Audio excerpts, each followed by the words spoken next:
Hey guys, tonight we're entering a world of gods and monsters, a place where the sky gave birth to the earth, where titans ruled before being cast into darkness, and where mortals stole fire and paid the ultimate price. But before we begin, if you enjoy ancient mythology and stories like this, feel free to support the channel with a free subscription and let me know where in the world are you watching from tonight. I read every comment. It's always incredible to see the Myth community growing from so many places. Now take a deep breath and relax. This is Myth where you relax and I tell you myth stories. And if you drift off before the end, that's okay. Some myths were meant to be finished in dreams. In the beginning, there was nothing. No light, no darkness, no earth, no sky. Just an endless swirling void that the ancient Greeks called chaos. Picture this emptiness that's stretching in all directions, a place where nothing existed, yet everything was possible. It was neither cold nor warm, neither silent nor loud. It simply was. From this primordial void, the first beings began to emerge, not born, but manifested from the very essence of existence itself. Gaia, the earth, arose as the first solid foundation of reality. She was not just the ground beneath your feet, but the living, breathing mother of all things. Her body became the mountains and valleys, her blood the flowing rivers, her breath the gentle winds that would one day caress the faces of mortals. Gaia stretched herself across the emptiness, creating the first stable place in all of existence. But she was lonely in her vastness, so from her own essence, she brought forth Uranus as the sky. He spread himself above her like a vast, star-spangled blanket, his edges touching hers at the horizon. Together, they created the boundaries of the world, earth below, sky above, and everything in between waiting to be filled with life. But their love was both creative and destructive. Uranus, jealous and fearful of his own children, refused to let them see the light of day. As soon as Gaia gave birth to the mighty Titans, creatures of immense power and size, Uranus pushed them back into the depths of the earth, imprisoning them in Gaia's womb. The pain of this constant imprisonment filled Gaia with rage and sorrow. Among the Titans trapped within her was Cronus, clever and ambitious. Gaia whispered to him in the darkness, "My son, your father fears you because he knows you will one day be greater than he is. Will you help me end his tyranny?" Cronus reached out in the darkness and felt the cold metal of a sickle that Gaia had crafted from her own adamantine bones. "Yes, mother," he replied, his voice echoing in the confined space. "I will free us all."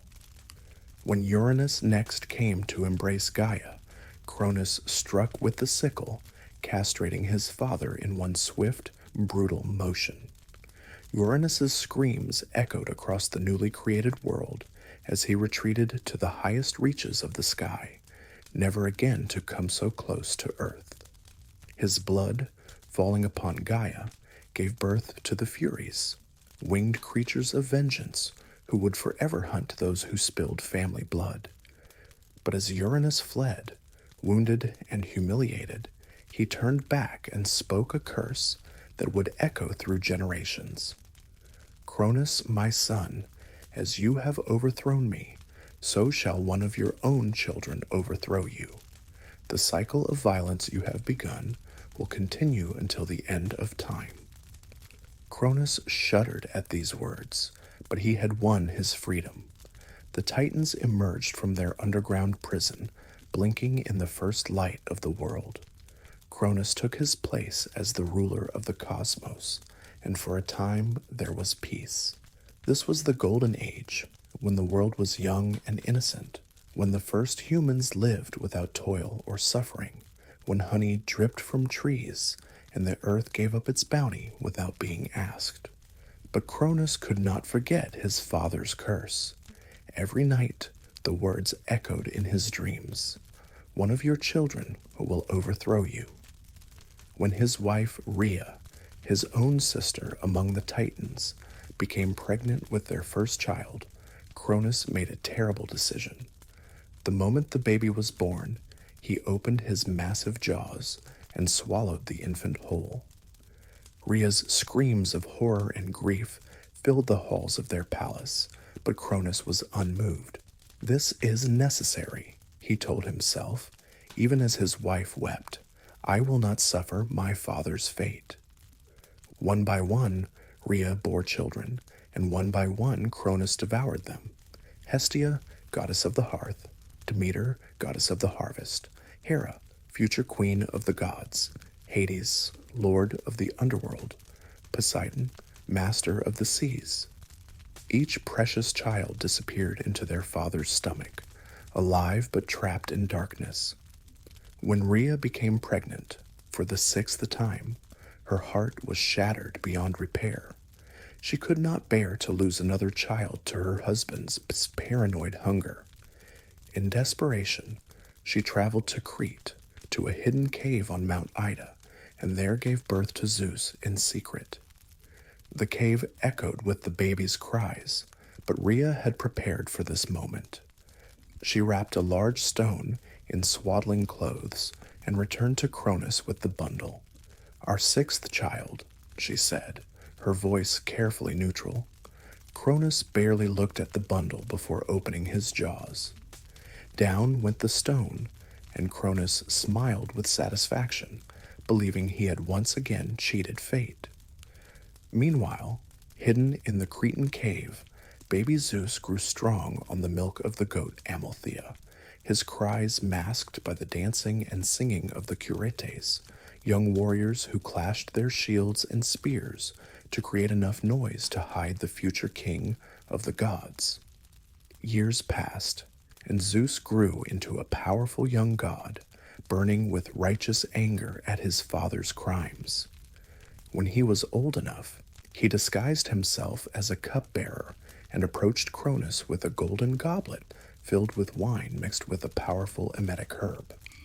"My lord," Zeus said, bowing deeply, "the finest wine from the mortal vineyards, prepared especially for you." Cronus, who had always had a weakness for good wine, drank deeply. Within moments, the mixture took effect. His stomach convulsed, and he began to vomit. First came the stone, still wrapped in its rotting swaddling clothes. Then one by one came Zeus's siblings, full-grown gods and goddesses, alive and furious after their years of imprisonment. The palace erupted in chaos. Poseidon's eyes blazed with the fury of storm-tossed seas. Hades spoke in a voice like the whisper of graves. Hera's beauty was terrible in her rage. Demeter's power made the very ground tremble. And Hestia, eldest of them all, burned with a quiet fire that promised either sanctuary or destruction. "Father," Zeus said, no longer disguising his voice, "your reign is over." What followed was the greatest war the cosmos had ever seen. The Titanomachy, the battle between the Titans and the Olympians, raged for 10 years. Mountains were hurled like stones. Lightning split the sky. The very foundations of the earth shook with the violence of gods at war. The battle seemed endless until Zeus made a fateful decision. Deep beneath the earth, in the abyss called Tartarus, were imprisoned the Cyclopes, one-eyed giants who were master craftsmen, and the Hecatoncheires, hundred-handed monsters of incredible strength. These were Gaia's children, too, imprisoned by Uranus just as the Titans had been. Zeus descended into the darkness, his footsteps echoing in the depths. "Brothers," he called to the Cyclopes, "help me defeat the Titans, and I will free you from this eternal prison." The Cyclopes, grateful for their liberation, forged 3 weapons that would change the course of the war. For Zeus, they created the thunderbolt, not just lightning, but the very essence of divine authority, crackling with power that could split the heavens.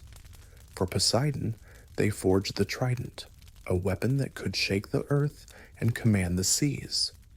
For Hades, they crafted a helmet of invisibility, woven from shadows and the silence of death itself. Armed with these divine weapons, and aided by the 100-handed giants, Zeus and his siblings finally triumphed. Cronus and most of the Titans were cast down into Tartarus, bound in chains of adamant that could never be broken. Atlas, who had led the Titan armies, received a special punishment. He was condemned to hold up the sky for all eternity, his massive shoulders bearing the weight of the heavens. Zeus stood victorious on Mount Olympus, the highest peak in all the world, and declared himself king of the gods. But ruling the cosmos was too great a task for one being, even a god. He gathered his brothers and sisters around him. "We will divide the realms among us," Zeus announced, his voice thundering across the mountain peaks. "I shall rule the sky and the heavens, the realm of air and weather and divine justice." He turned to Poseidon, whose hair flowed like ocean waves. "Brother, you shall be lord of all the seas, the earthquakes, and the horses that run like foam upon the waves." Then his gaze fell upon Hades, whose very presence seemed to darken the air around him. "And you, my brother, shall rule the underworld, the realm of the dead, where all mortal souls must eventually journey." Hades nodded solemnly. "I accept this burden," he said in his quiet voice, "though it means I must dwell apart from the light and warmth of Olympus." And so the three brothers divided the cosmos among themselves, while their sisters took their own domains. Hera became the goddess of marriage and family, though her own marriage to Zeus would be stormy. Demeter governed the harvest and the growing things of the earth. Hestia tended the sacred hearth fire that burned at the center of every home and city. But Zeus knew that 6 gods alone could not govern all aspects of existence. From his own divine essence, and through unions with goddesses and mortal women, more gods would be born to fill the pantheon. Each would have their own domain, their own powers, their own personalities as complex and contradictory as the forces they represented. Athena sprang fully grown from Zeus's head, born from his thoughts and his desire for wisdom. She emerged in full armor, her gray eyes flashing with intelligence, carrying a spear and shield. She would become the goddess of wisdom, warfare strategy, and crafts, the patron of heroes and the protector of cities. Apollo, the golden-haired god of music, poetry, prophecy, and the sun, was born to Zeus and the Titaness Leto.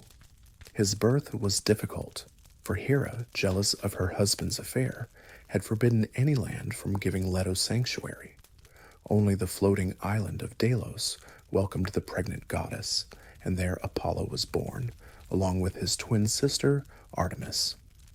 Artemis became the goddess of the hunt and the moon, forever young, forever free.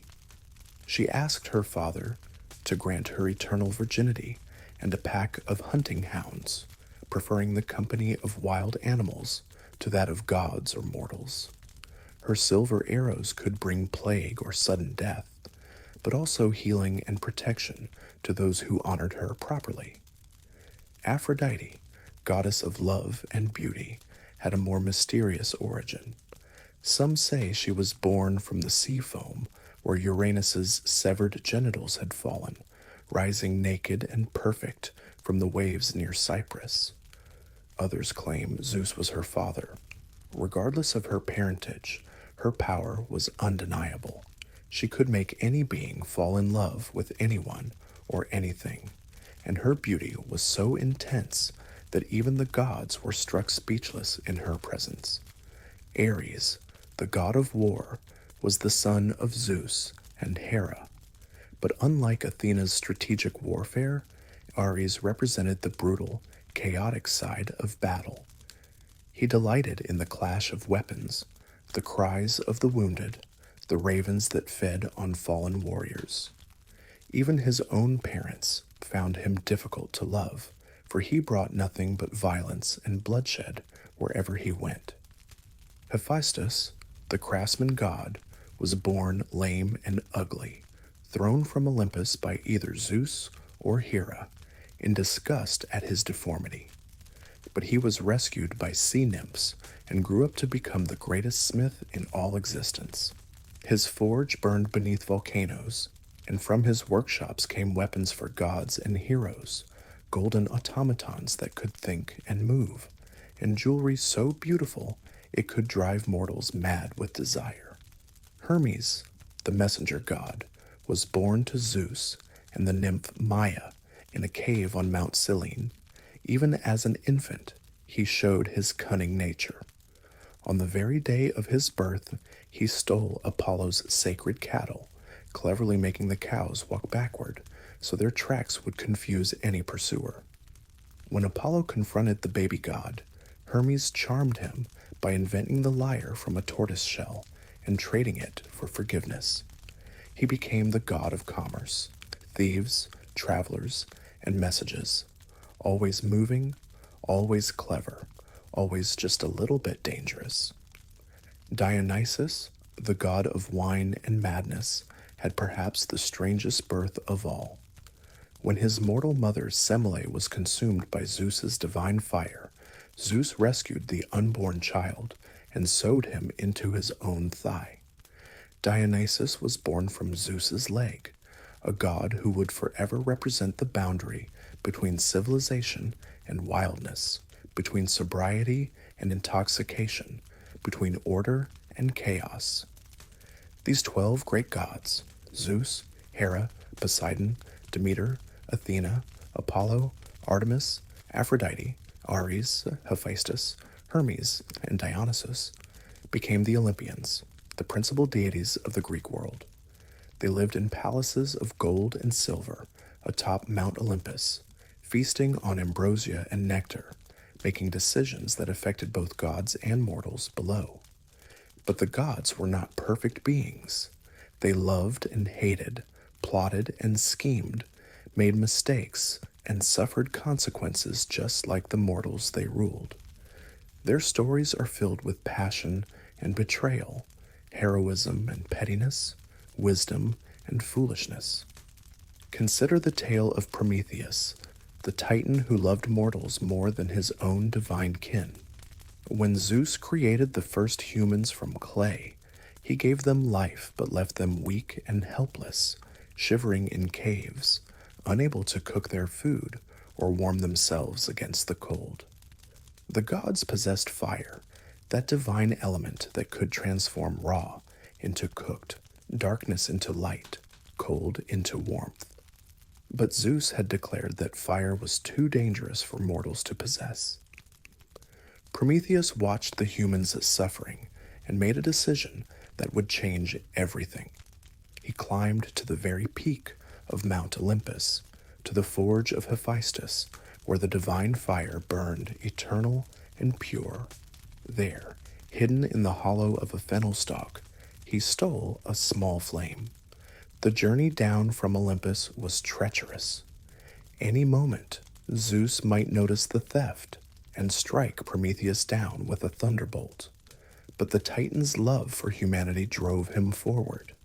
When he reached the mortal world, he gave the stolen fire to the humans, teaching them to kindle their own flames, to cook their meat, to forge tools, to light their way through darkness.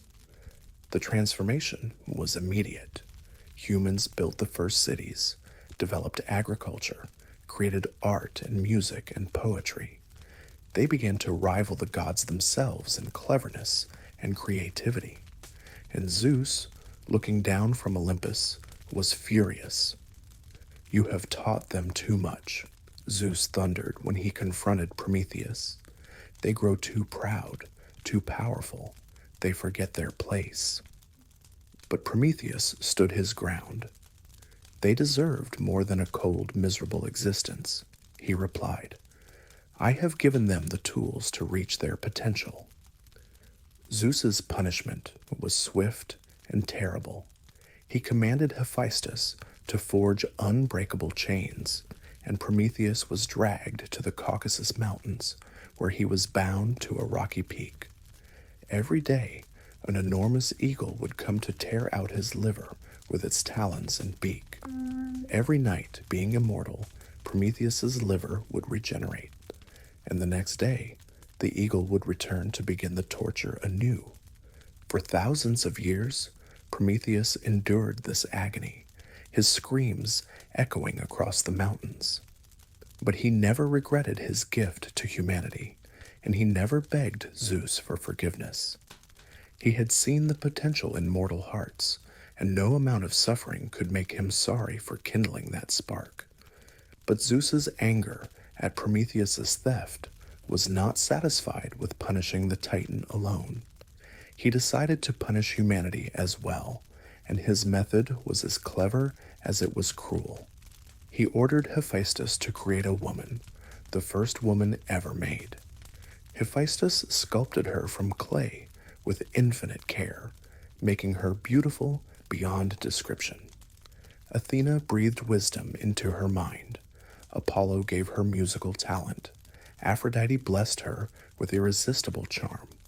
Each god contributed a gift until she was perfect in every way. They called her Pandora, which means all gifted. But the gifts were not entirely benevolent. Hermes, at Zeus's command, also gave Pandora an insatiable curiosity and a tendency toward mischief. And Zeus himself presented her with a beautiful jar, though later storytellers would call it a box, sealed with divine power and marked with a warning: never open this, no matter what you hear inside. Pandora was sent to Earth as a bride for Epimetheus, Prometheus's brother. Despite Prometheus's warnings to never accept gifts from Zeus, Epimetheus was smitten by Pandora's beauty and married her immediately. For a time, they lived happily together. But every day, Pandora's eyes would fall upon the sealed jar, and her curiosity would grow stronger. She would hear strange sounds from within, whispers, moans, scratchings, as if something alive were trapped inside. The mystery consumed her thoughts. What could be so dangerous that the king of gods himself had sealed it away? One day, when Epimetheus was away, Pandora's curiosity finally overcame her restraint. Her fingers trembling, she broke the divine seal and lifted the lid just a crack to peek inside. Immediately, the jar exploded open with the force of a hurricane. Out poured all the evils so that would plague humanity for the rest of time: disease and death, war and famine, jealousy and hatred, greed and despair. They took the form of dark, winged creatures that scattered across the world like a plague of shadows, bringing suffering to every corner of the earth. Pandora slammed the lid back down, but it was too late. The damage was done. Humanity, which had lived in the golden age without pain or sorrow, now knew every form of suffering imaginable. And yet, as Pandora wept over what she had done, she heard a small, gentle voice from within the jar. "Please," the voice said, "let me out too." Against her better judgment, Pandora opened the jar one final time. Out fluttered a small, luminous creature with gossamer wings. Hope. Though all the evils had been released into the world, hope remained to help humanity endure them. And so it was that both fire and suffering came to mortals through divine action, and both became permanent parts of the human condition. The gods had learned that mortals could not be given power without consequences, and mortals had learned that their greatest gifts often came with the greatest prices. But perhaps no divine story illustrates the complexity of the gods' relationships with each other and with mortals better than the tale of Persephone and Hades. It began on a spring day in Sicily, where the young goddess Persephone, daughter of Demeter, was gathering flowers in a meadow with her companions. Persephone was the embodiment of spring itself, young, beautiful, innocent, delighting in the simple pleasure of watching things grow. As she wandered through the meadow, her arms full of roses and lilies, she noticed a flower she had never seen before. It was a narcissus of extraordinary beauty, with 100 blooms on a single stem, each one more perfect than the last. As she reached for this wondrous flower, the earth beneath her feet began to tremble. A great chasm opened in the ground, and from the depths of the underworld rose Hades in his chariot, drawn by immortal black horses. Before Persephone could even scream, he swept her up and plunged back into the earth, which closed over them without a trace. Far away, Demeter felt her daughter's terror, like a knife through her heart. The goddess of the harvest dropped everything and began to search for Persephone, wandering the earth in growing desperation. She questioned every person, every animal, every river and tree, but no one had seen what happened to her beloved daughter. As Demeter's grief deepened, her power over growing things began to fail. Crops withered in the fields, trees lost their leaves out of season, flowers closed their petals and refused to bloom. The earth itself seemed to be mourning with the anguished mother. For 9 days and nights, Demeter searched without rest, holding torches that never dimmed, her divine voice calling out across the world, "Persephone, my child, where are you?" On the 10th day, she encountered Hecate, the mysterious goddess of magic and crossroads, who appeared in a swirl of shadows and starlight. "Sister," Hecate said gently, "I heard your daughter's cry for help, but I did not see who took her. There is one who sees all things from his golden chariot, Helios, the sun god. Perhaps he can tell you what happened." Demeter found Helios just as he was finishing his daily journey across the sky, his horses steaming with divine fire.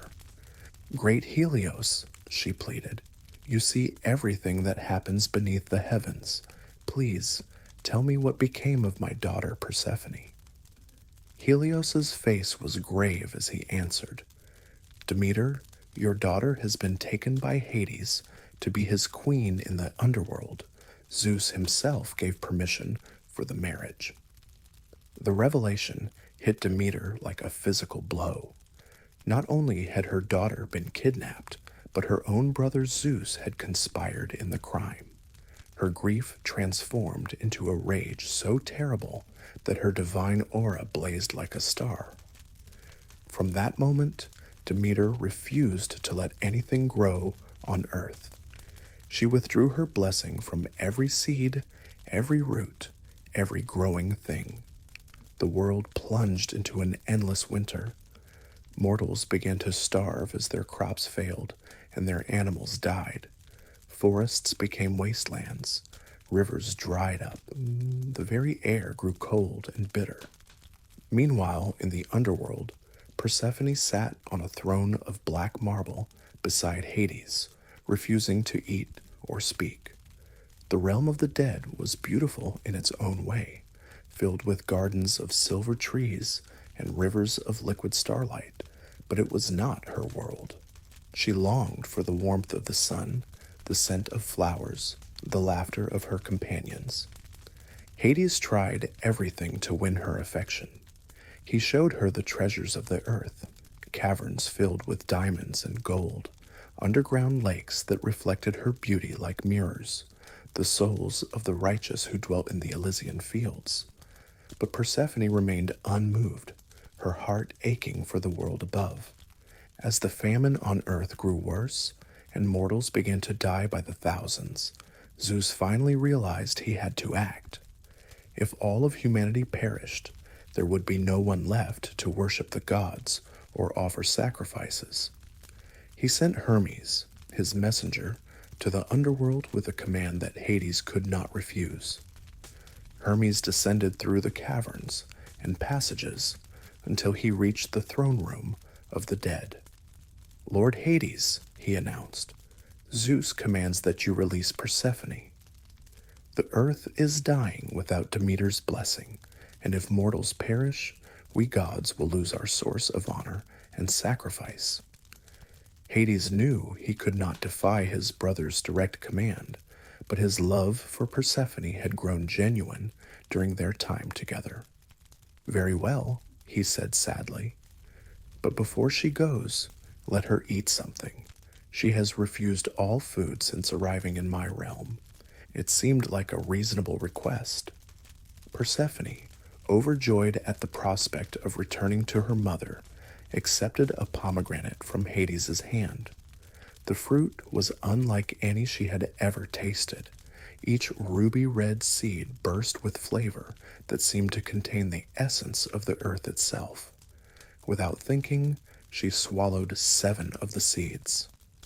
The moment the pomegranate seeds passed her lips, Persephone gasped in horror. She had forgotten the ancient law. Anyone who eats food in the underworld becomes bound to that realm forever.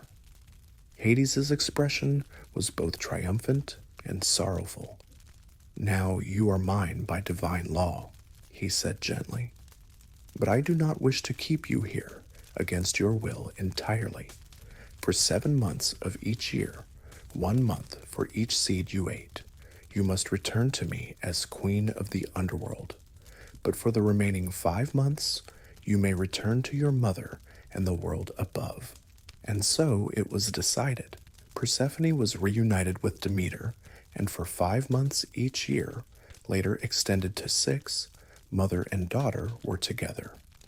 During these months, Demeter's joy caused the earth to bloom and flourish. Spring brought new growth, summer brought abundance, and autumn brought the harvest. But when the time came for Persephone to return to the underworld, Demeter's grief would cause winter to fall upon the earth. Trees would lose their leaves, flowers would die, and the ground would freeze until her daughter's return. Thus the changing seasons were born from divine love and loss, from the eternal cycle of separation and reunion between mother and daughter. Every spring, when the first flowers bloomed, mortals knew that Persephone had returned from the realm of death. Every winter, when the last leaves fell, they understood that she had gone back to her throne beside Hades. But the stories of divine tragedy were matched by tales of divine justice and terrible transformations. Consider the fate of Medusa, once the most beautiful of 3 sisters known as the Gorgons. Medusa was a priestess in Athena's temple, renowned throughout the land for her stunning beauty. Her hair was like spun gold, her eyes were the color of the sea at dawn, and her skin was flawless as polished marble. Sailors would journey from distant lands just to catch a glimpse of her, and poets composed verses about her loveliness. But beauty, as the gods often demonstrated, could be both blessing and curse. Poseidon, lord of the seas, became obsessed with Medusa's beauty. One day, as she was praying alone in Athena's temple, he appeared before her in all his divine splendor. "Beautiful Medusa," he said, his voice like the sound of waves on pebbles, "you should not waste your beauty in service to my niece. Come with me to my palace beneath the waves, and I will make you a goddess of the seas." But Medusa was devoted to Athena and had taken vows of chastity. "Lord Poseidon," she replied respectfully but firmly, "I am honored by your attention, but I cannot leave my service to the goddess." Please respect the sanctity of this holy place. Poseidon's face darkened like storm clouds gathering over the ocean. Gods were not accustomed to being refused, especially by mortals. You think you can reject a god? He growled. You think your precious vows will protect you? What happened next was a violation not just of Medusa, but of Athena's sacred temple. Poseidon forced himself upon the priestess right there in the holy sanctuary, defiling both the woman and the sacred space in his selfish lust. When Athena discovered what had happened in her temple, her rage was terrible to behold. But instead of punishing her uncle Poseidon, for one god could not easily challenge another's actions, she turned her fury upon Medusa. You have allowed my temple to be defiled, Athena declared, her gray eyes blazing with divine wrath. For this sacrilege, you will be transformed into a monster so hideous that no one will ever desire you again. The transformation was immediate and horrible. Medusa's beautiful golden hair writhed and twisted, becoming a mass of living snakes that hissed and coiled around her head. Her lovely skin became scaly and green, her perfect features warped into something monstrous.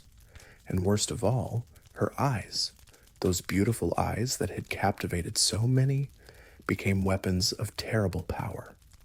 Anyone who looked directly into them would be instantly turned to stone.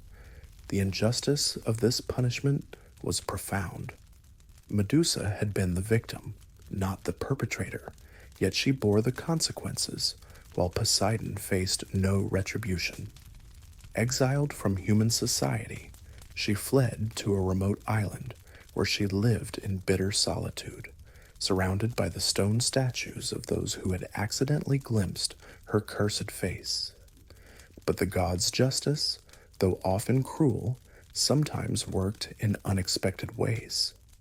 Years later, a young hero named Perseus would be sent to kill Medusa as part of an impossible quest. Using a mirrored shield to avoid looking directly at her, winged sandals to approach from above, and a cap of invisibility borrowed from Hades himself, Perseus succeeded in beheading the Gorgon. Yet even in death, Medusa's story had one final twist.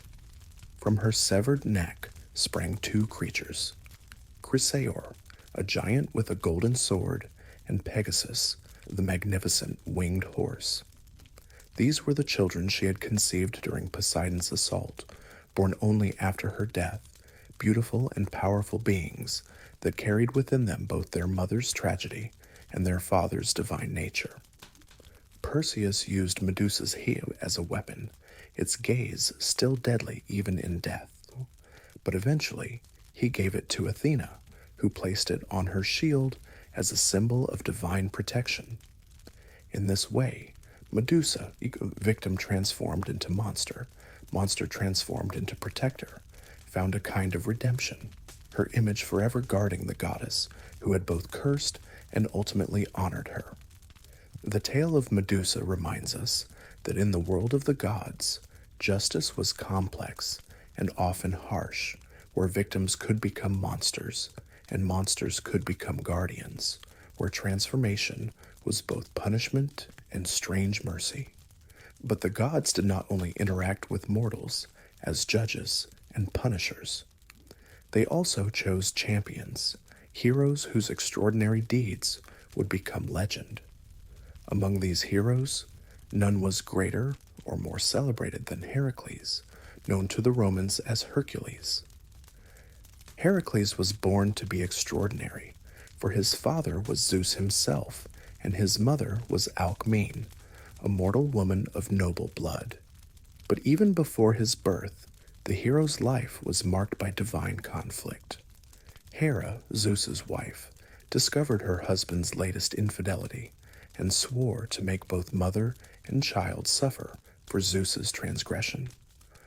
On the night Heracles was to be born, Zeus boasted to the assembled gods, "Today shall be born a child of my blood who will rule over all who dwell around him." But Hera, ever cunning in her revenge, made Zeus swear an oath that whichever child of his bloodline was born that day would indeed become a great jeweler. Then, using her power over childbirth, she delayed Heracles' birth and hastened the birth of his cousin Eurystheus, ensuring that the weaker, cowardly Eurystheus would be born first and thus inherit the promise of rulership. When Zeus realized how he had been tricked, his anger shook Olympus itself. But an oath sworn by a god cannot be broken, even by the king of the gods. Heracles would serve his inferior cousin, and this service would define much of his legendary life. But Hera's persecution of Heracles began even earlier. When the baby was only 8 months old, she sent 2 enormous serpents to kill him in his cradle. The household woke to the sound of the serpents hissing, and Alcmene screamed in terror when she saw the deadly snakes coiled around her baby's crib.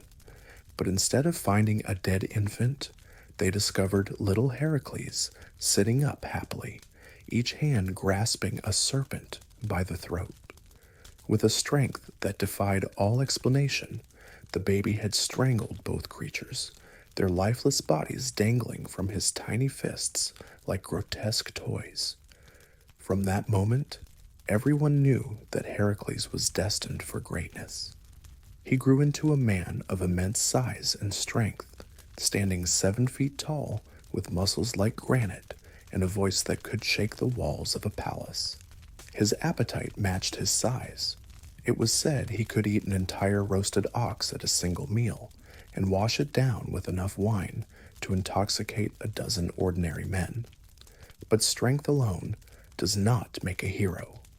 Heracles was also taught by the greatest masters of his time. The centaur Chiron instructed him in archery and medicine. Linus taught him music and poetry. Though the lessons did not go well, young Heracles became so frustrated with the complexities of the lyre that he smashed it over his teacher's head, accidentally killing him. It was an early sign that the hero's greatest enemy would often be his own ungovernable strength and temper. As a young man, Heracles married Megara, daughter of King Creon of Thebes, and for a time lived happily as a husband and father. But Hera had not forgotten her hatred. She struck Heracles with a divine madness so complete and terrible that he lost all sense of reality. In his madness, Heracles saw enemies where there were none. The loving faces of his wife and children became the snarling visages of monsters. Believing he was defending his home against invaders, he drew his bow and shot them down one by one. When the madness lifted, he found himself standing amid the bodies of his entire family, their blood on his hands, their innocent faces staring up at him with lifeless eyes. The grief and horror of what he had done nearly destroyed Heracles. He wandered the wilderness for months, refusing food and comfort, considering taking his own life to escape the unbearable weight of his guilt. Finally, he came to the oracle at Delphi, hoping that Apollo's priestess could tell him how to atone for his terrible crime. The Pythia's words were harsh, but offered a path to redemption. Heracles, son of Zeus, you must serve your cousin Eurystheus for 12 years. Whatever tasks he sets for you, you must complete without question. Only through this service can you purge the stain of innocent blood from your soul. And so began the 12 labors of Heracles, tasks designed by the cowardly Eurystheus to be impossible, each one intended to result in the hero's death. The first labor seemed simple enough: kill the Nemean lion, a monstrous beast that had been terrorizing the countryside around Nemea. But this was no ordinary lion. Its hide had been blessed by the gods to be impervious to all weapons. Arrows bounced off it like twigs, swords shattered against its skin, and spears bent like reeds. Heracles tracked the lion to its lair in a cave with two entrances. Realizing that conventional weapons were useless, he blocked one entrance with boulders, then entered through the other. When the lion charged, Heracles grappled with it using nothing but his bare hands, his massive arms wrapped around the beast's throat in a stranglehold that lasted for hours. Finally, the lion's struggles ceased. Heracles had literally squeezed the life from the monster that no weapon could harm. He skinned it using its own claws, the only thing sharp enough to cut the impenetrable hide, and from that day forward wore the lion's skin as armor that no weapon could pierce. Each subsequent labor was more dangerous than the last. Heracles killed the nine-headed Hydra, whose heads regenerated when cut off, by having his nephew Iolaus sear the neck stumps with fire. He captured the golden-horned Ceryneian hind after chasing it for an entire year. He trapped the Erymanthian boar alive by driving it into deep snow. He cleaned the Augean stables in a single day by diverting 2 rivers to wash away 30 years of accumulated filth. The 6th labor took him to Lake Stymphalia, where man-eating birds with bronze beaks and metallic feathers terrorized the countryside. Using bronze castanets made by Hephaestus, Heracles created such a clamor that the birds took flight, allowing him to shoot them down with arrows dipped in the Hydra's venomous blood. For his 7th labor, he traveled to Crete to capture the fire-breathing bull that had fathered the Minotaur. The 8th took him to Thrace, where he tamed the man-eating mares of King Diomedes by feeding their master to his own horses. The 9th labor required him to retrieve the golden girdle of Hippolyta, queen of the Amazons, leading to a tragic misunderstanding that resulted in the warrior queen's death. The 10th labor seemed to offer respite, as Heracles was sent to steal the cattle of Geryon, a 3-bodied giant who lived at the western edge of the world. But the journey took him through Africa and Spain, where he set up the Pillars of Heracles, the rocks that marked the entrance to the Atlantic Ocean, as monuments to his passage. The 11th labor was perhaps the most daunting of all. Steal the golden apples of the Hesperides from the garden at the world's end. These apples granted immortality to those who ate them, and they were guarded not only by the nymphs called Hesperides, but by Ladon, a 100-headed dragon that never slept. Heracles wandered the world, seeking the secret location of the garden. Finally, he encountered Atlas, the titan who held up the sky, still serving his eternal punishment for fighting against Zeus. "Great Atlas," Heracles said, "I need the golden apples from the garden of your daughters. But I cannot enter the garden myself. Ladon knows my scent and will attack me on sight." Atlas, who had been holding up the heavens for countless centuries, saw an opportunity. "I will retrieve the apples for you," he offered, "but only if you take my burden while I am gone. Hold up the sky for just a few hours, and I will bring you what you seek." Heracles agreed, and Atlas gratefully transferred the immense weight of the heavens to the hero's shoulders.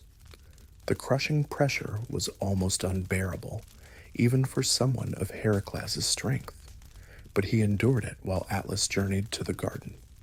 When Atlas returned with the golden apples, however, he had a different proposal. "You know, Heracles," he said casually, "I rather enjoyed being free of this burden. Why don't I deliver these apples to Eurystheus myself? You can stay here and hold up the sky permanently." But Heracles was not just strong, he was clever. "That's a generous offer, Atlas," he replied, "but my shoulders are getting sore from the unaccustomed weight. Could you take the sky back for just a moment while I adjust my position and put on my lion skin cloak for padding?" Atlas, eager to show his willingness to resume the burden temporarily, took back the heavens. The moment the weight was off his shoulders, Heracles grabbed the apples and ran, leaving the Titan to realize he had been outwitted.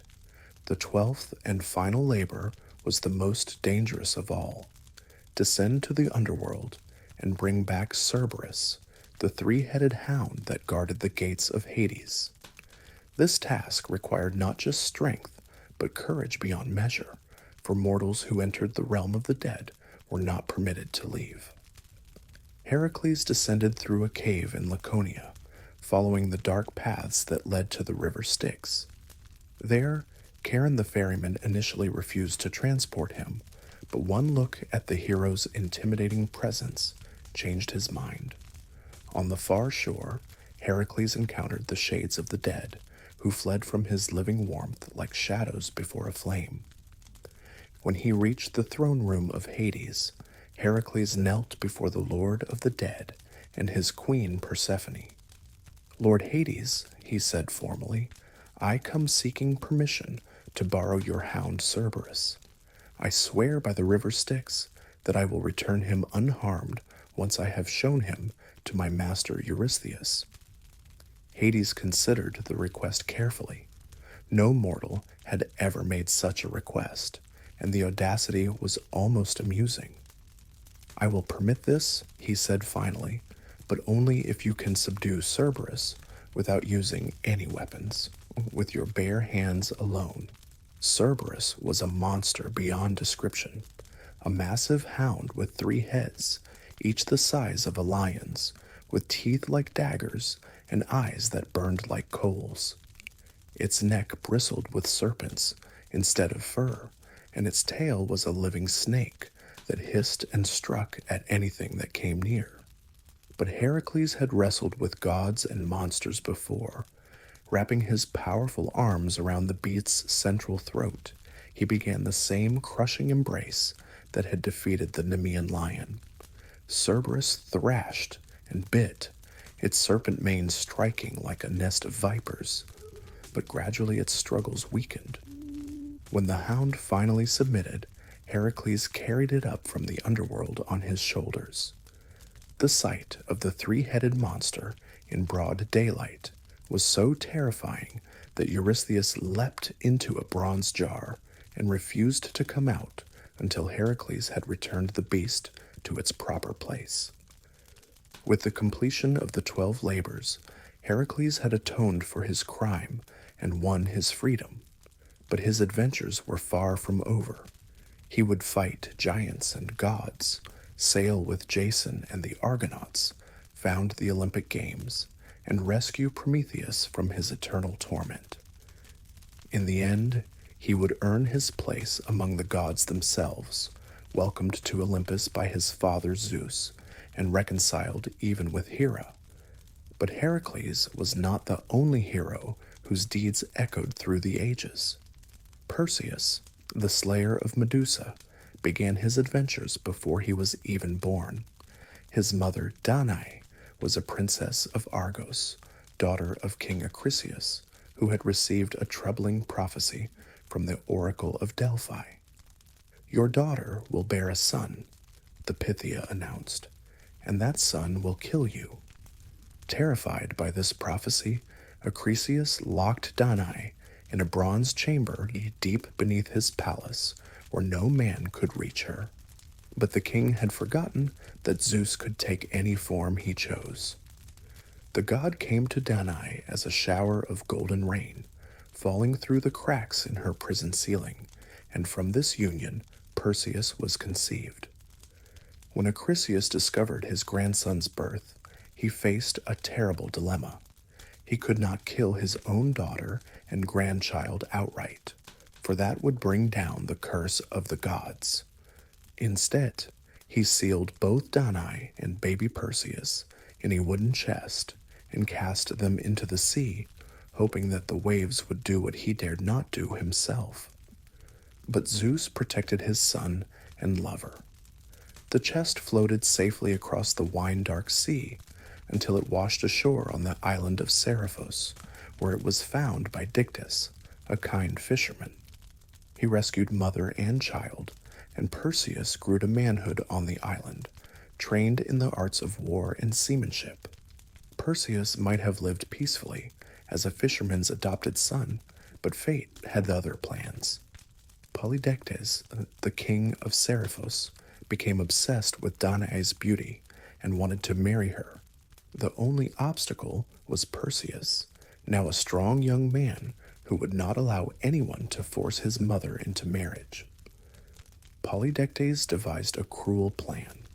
He announced that he was marrying someone else and demanded wedding gifts from all the young men of the island. Perseus, having no wealth to offer, boasted that he could bring any gift the king desired.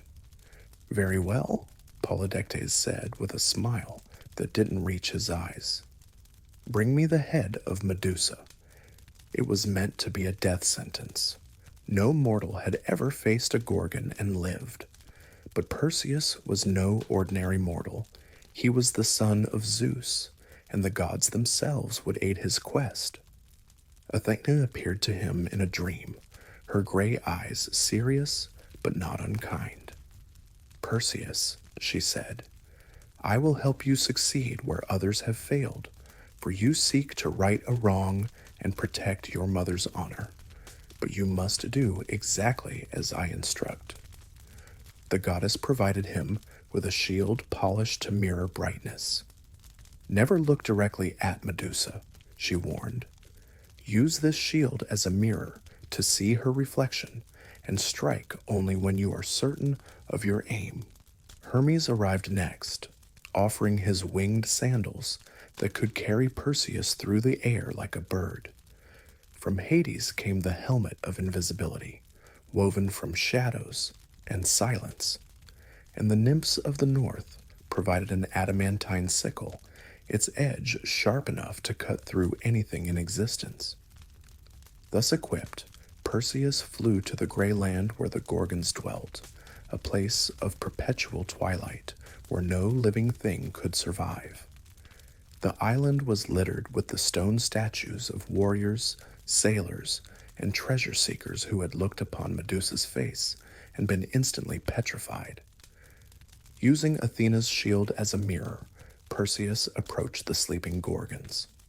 Medusa lay between her two immortal sisters, her serpent hair writhing even in sleep, her face terrible even in reflection. With one swift stroke of the adamantine sickle, Perseus severed her head, never looking directly at her, even as she died.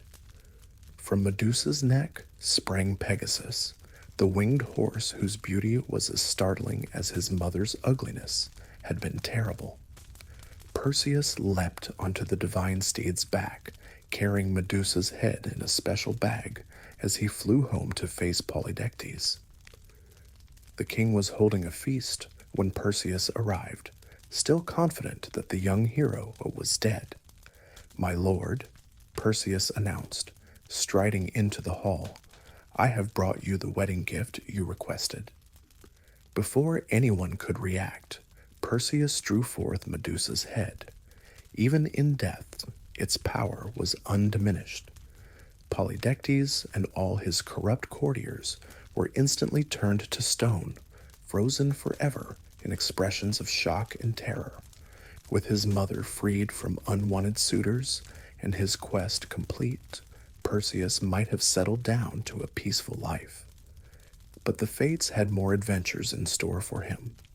Flying on Pegasus across the Mediterranean, he encountered a sight that filled him with righteous anger. Chained to a rocky cliff by the sea was a beautiful young woman, naked and helpless, with the tide rising around her feet.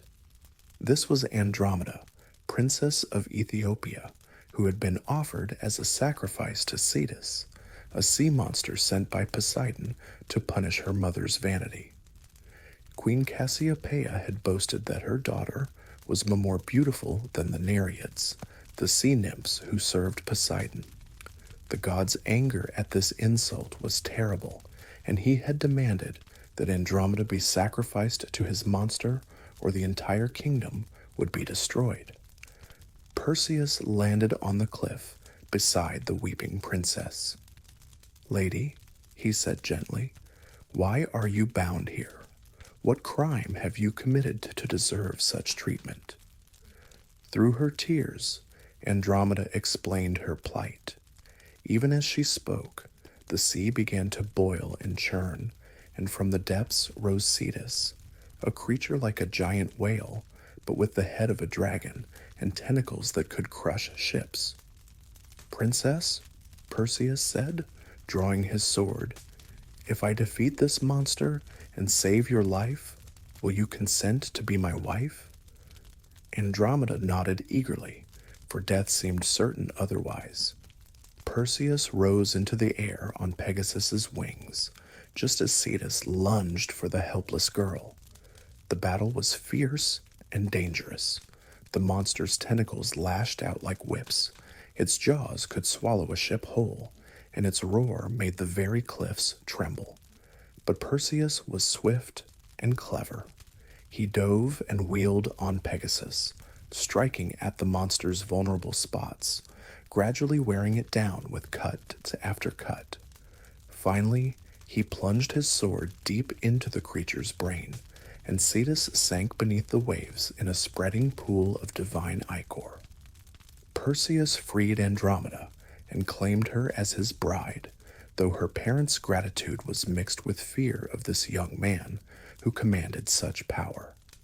The wedding was a magnificent affair, but it was interrupted by Phineus, Andromeda's former betrothed, who arrived with an army to claim his bride. "You cannot steal what is rightfully mine," Phineus declared, drawing his sword. Perseus sighed wearily. "I have no wish to shed more blood," he said, "but if you insist on fighting, I will give you the same gift I gave Polydectes." Once again, Medusa's head emerged from its bag. Phineus and his soldiers became stone statues in the wedding hall, their weapons frozen in mid-strike, their faces locked in expressions of futile rage. Perseus returned to Argos with his new wife, hoping to reconcile with his grandfather Acrisius. But the old king, still terrified of the prophecy, fled when he learned of his grandson's approach. Years later, at athletic games in Larissa, Perseus was competing in the discus throw when a gust of wind caught his discus and sent it into the crowd. The heavy bronze disc struck and killed an elderly spectator, who proved to be Acrisius, traveling in disguise. Thus the prophecy was fulfilled by accident rather than design, showing that fate cannot be avoided, no matter how carefully one tries to escape it.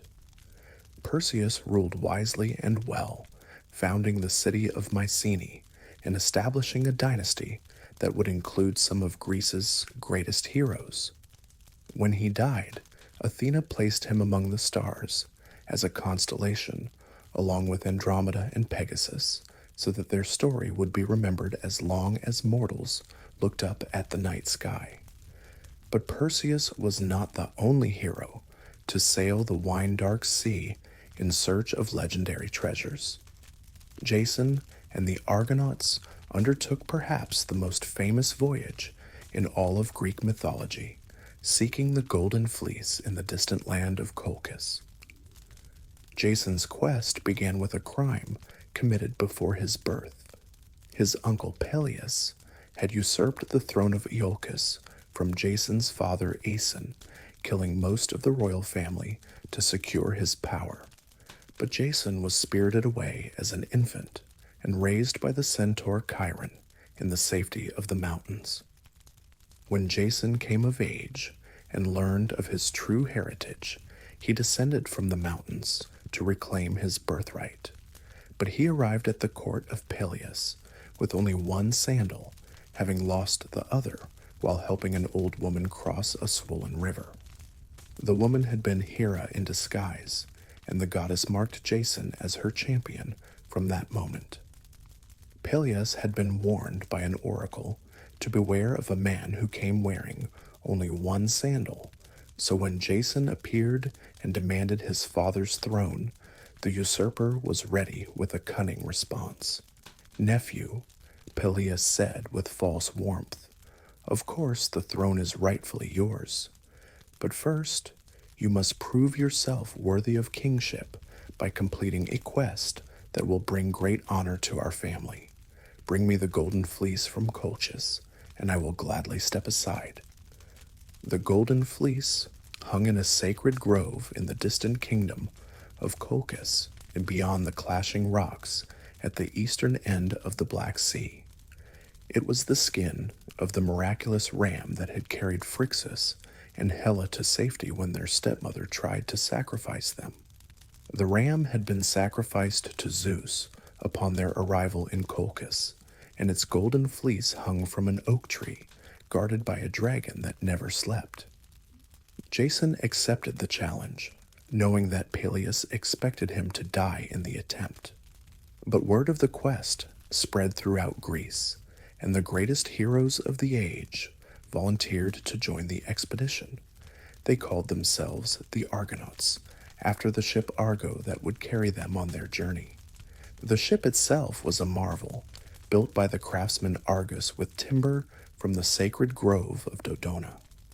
Into the prow was built a beam of oak that could speak prophecy, guiding the heroes with the voice of Zeus himself. The Argo was the first ship ever built for a long ocean voyage, and its construction marked the beginning of the age of heroic exploration. Among the Argonauts were legends in their own right. Heracles, strongest of all mortals, though he would leave the expedition early. Orpheus, whose music could charm stones and tame wild beasts. Castor and Pollux, the divine twins who were masters of horsemanship and boxing. Atalanta, the huntress who could outrun any man. Theseus, slayer of the Minotaur, and many others, 50 heroes in all, each contributing their own skills to the quest. The voyage to Colchis was filled with adventures and dangers. They encountered the Harpies, tormenting the blind prophet Phineus, and drove away the bird women with their swords and speed. In gratitude, Phineus told them how to navigate the clashing rocks, the Symplegades, 2 massive stones that crashed together to destroy any ship that tried to pass between them. Send a dove through first, the prophet advised. If it passes safely, row with all your strength immediately after. The rocks will be slow to close again, and you may just escape. Jason released a dove as they approached the terrible strait. The bird darted between the rocks just as they began to close, losing only its tail feathers to the crushing stone. Immediately, the Argonauts rowed with supernatural effort, their oars biting deep into the dark water.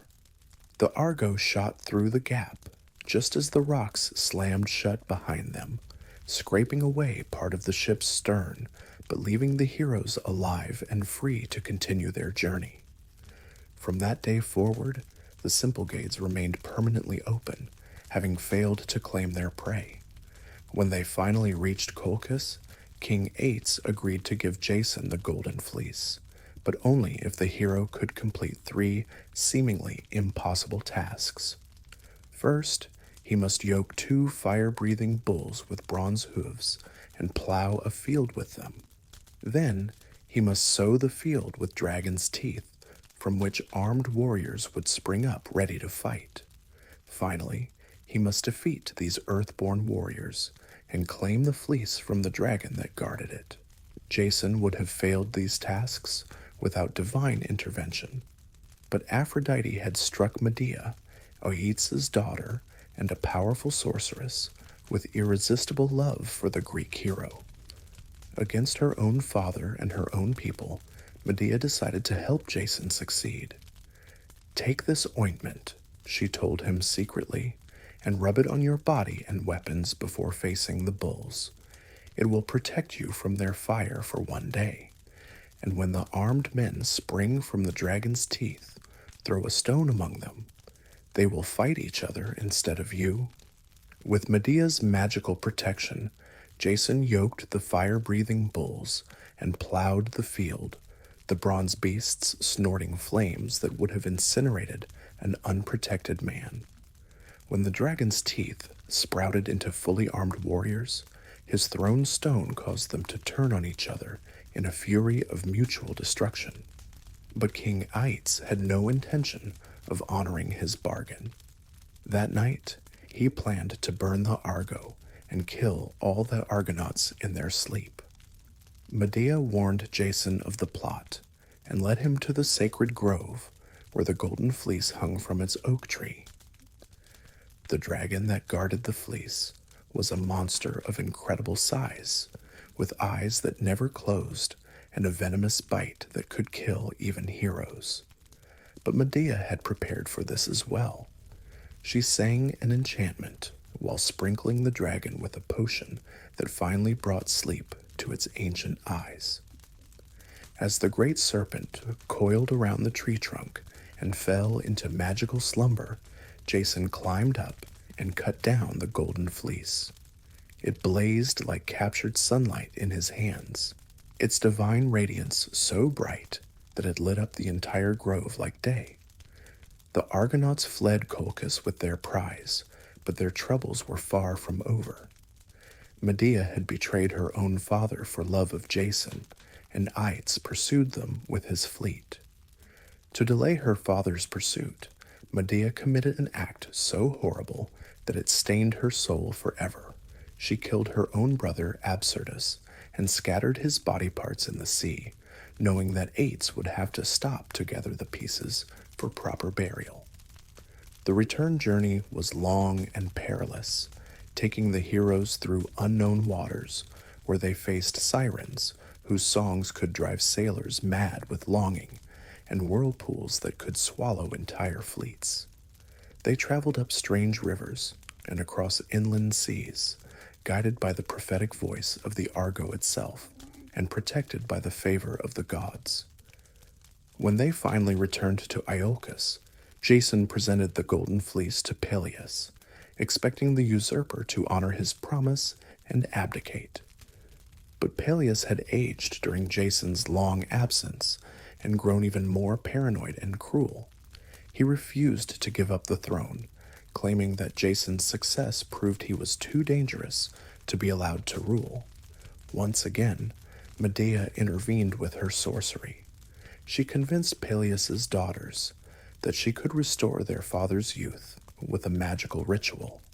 She demonstrated by cutting up an old ram, boiling it in a cauldron with secret herbs, and producing a young lamb from the pot, though in reality she had used illusion and sleight of hand. Believing they were helping their father, Peleus's daughters killed him and threw his body into the cauldron. But Medea's promised miracle did not occur, and Peleus died screaming in the boiling water. Jason had his revenge, but at a terrible cost. Medea's use of dark magic had corrupted her soul and would eventually destroy their love. These tales of heroes and their quests remind us that even the greatest mortals paid prices for their achievements. Jason won the Golden Fleece, but lost his humanity in the process.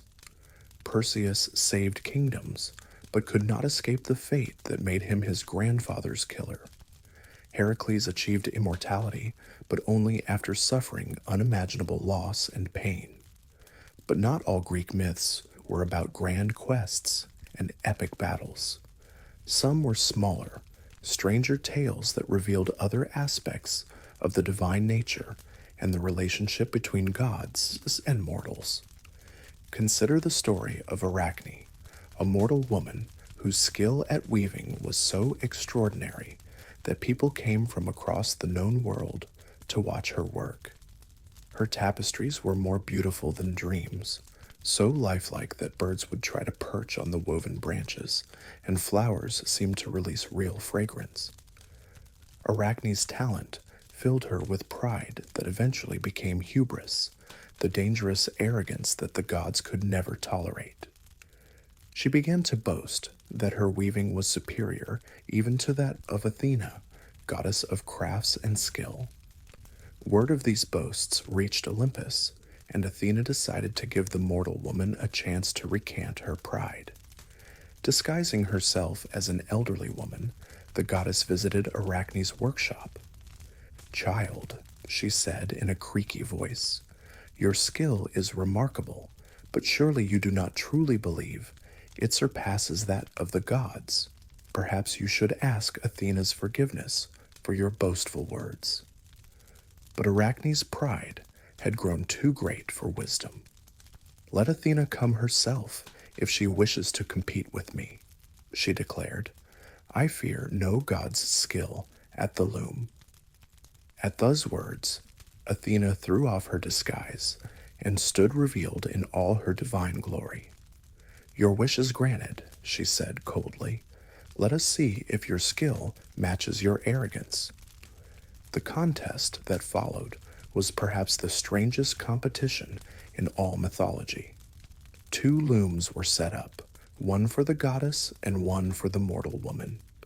Both began to weave with superhuman speed and skill, their shuttles flying back and forth like lightning, their threads creating images of startling beauty and complexity.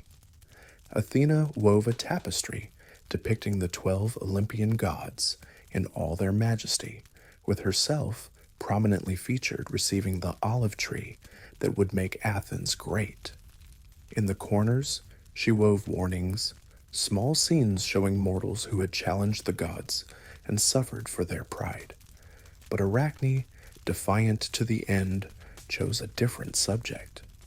Her tapestry showed the crimes and deceptions of the gods, Zeus's many disguises to seduce mortal women, Poseidon's assaults on priestesses, Apollo's betrayals of his lovers.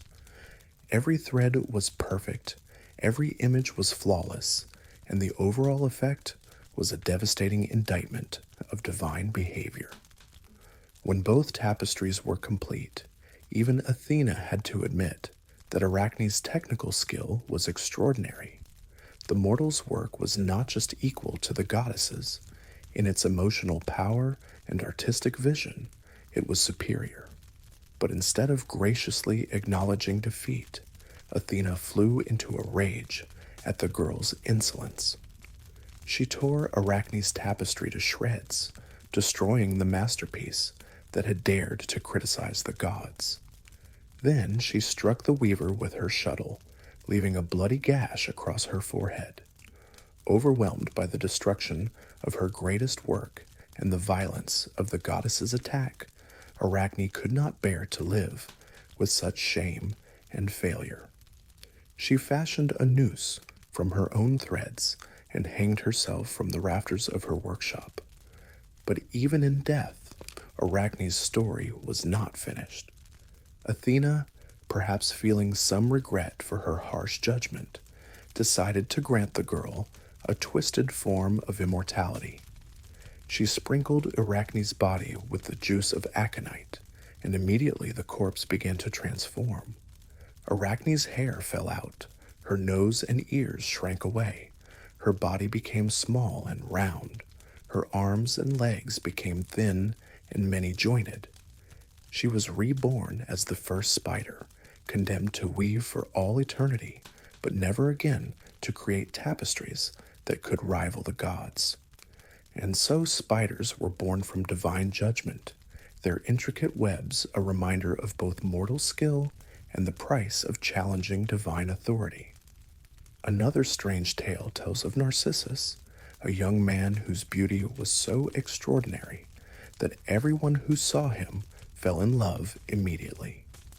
Nymphs would abandon their rivers and trees just to follow him through the forest. Mortals would stop in the middle of their daily tasks to stare at his perfect features. Even the gods paused in their celestial duties to admire his grace. But Narcissus was as cold as he was beautiful.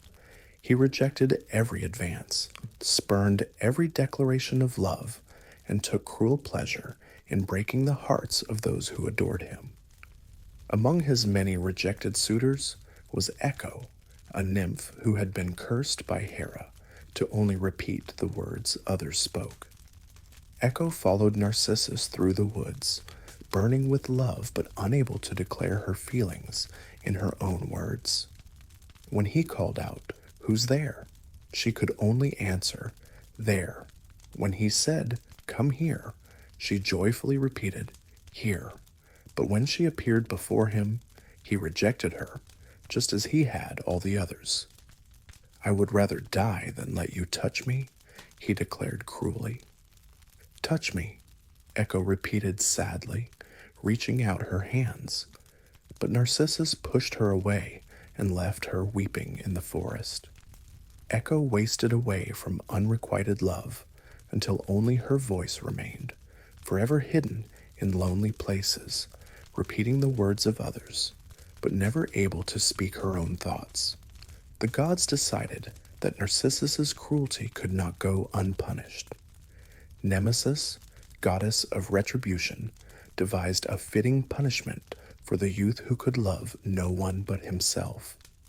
One day, while hunting in the forest, Narcissus came upon a perfectly still pool of water, so clear it was like a mirror of liquid crystal. Thirsty from the chase, he knelt beside the pool to drink, and saw his own reflection in the water. Immediately, he fell in love with the image, not recognizing it as himself. The face that gazed back at him was the most beautiful thing he had ever seen, more lovely than any nymph, more perfect than any god. He reached out to touch those perfect lips, but his fingers only disturbed the water, shattering the image into ripples. "Please don't leave me," he whispered to the reflection when it reformed. "I love you more than life itself." But the beautiful youth in the water could not answer, could not touch back, could not return the love that consumed Narcissus like fire.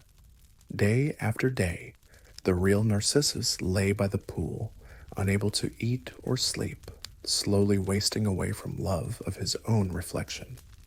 Alas, he finally realized, the one I love is myself. I am both lover and beloved, pursuer and pursued. I burn with love for my own image, yet I can never possess what I desire most. Narcissus died there by the pool, his beauty fading as his strength failed. Where his body had lain, a white flower sprang up, the Narcissus, forever bending over pools and streams, forever in love with its own reflection. These stories of transformation and punishment remind us that in the Greek understanding of the world, identity was not fixed and permanent. Mortals could become gods, gods could become mortals, humans could be transformed into animals or plants or stars. The boundaries between categories were fluid, and change was the only constant in a universe ruled by divine whim and cosmic justice. As these ancient tales wind through our minds like golden threads on an immortal loom, we begin to understand something profound about the Greek view of existence. Their gods were not perfect, remote beings, but flawed personalities magnified to cosmic scale. Their heroes were not unblemished champions, but complex individuals who achieved greatness through struggle, error, and redemption. In these myths, we see reflections of eternal human truths, the power of love to transform and destroy, the danger of pride, and the necessity of humility, the way that actions echo through generations in patterns we can barely comprehend. We see that suffering often leads to wisdom, that loss can become transformation, that even the darkest stories can end in unexpected redemption. The ancient Greeks told these stories not as historical accounts, but as eternal truths about the nature of existence itself. In the flickering light of oil lamps and the warm glow of hearth fires, parents passed these tales to their children, who would grow up to pass them on in turn, an unbroken chain of storytelling that stretches back to the very dawn of human consciousness. And perhaps that is the most magical aspect of these myths. They continue to live and breathe thousands of years after the last temple to Zeus was abandoned, thousands of years after the last priestess spoke prophecy at Delphi. They live because they speak to something timeless in the human heart, something that recognizes truth, even when it comes wrapped in stories of gods and monsters, heroes and transformations. In the gentle darkness that comes to all listeners eventually, these ancient voices whisper still.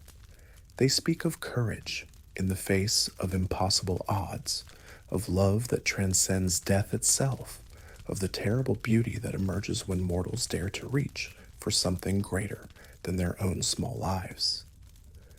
Sleep now and dream of golden fleeces and winged horses, of heroes whose deeds echo through eternity, and gods whose passions shake the very foundations of the earth. Dream of a world where magic was real and anything was possible, where the line between myth and reality was as thin as morning mist over wine-dark seas. The stories continue in your dreams, weaving themselves into new patterns, finding new meanings, as eternal and ever-changing as the human hearts that keep them alive through the simple act of remembering, of believing, of passing them on like sacred fire from one generation to the next, forever and always, world without end.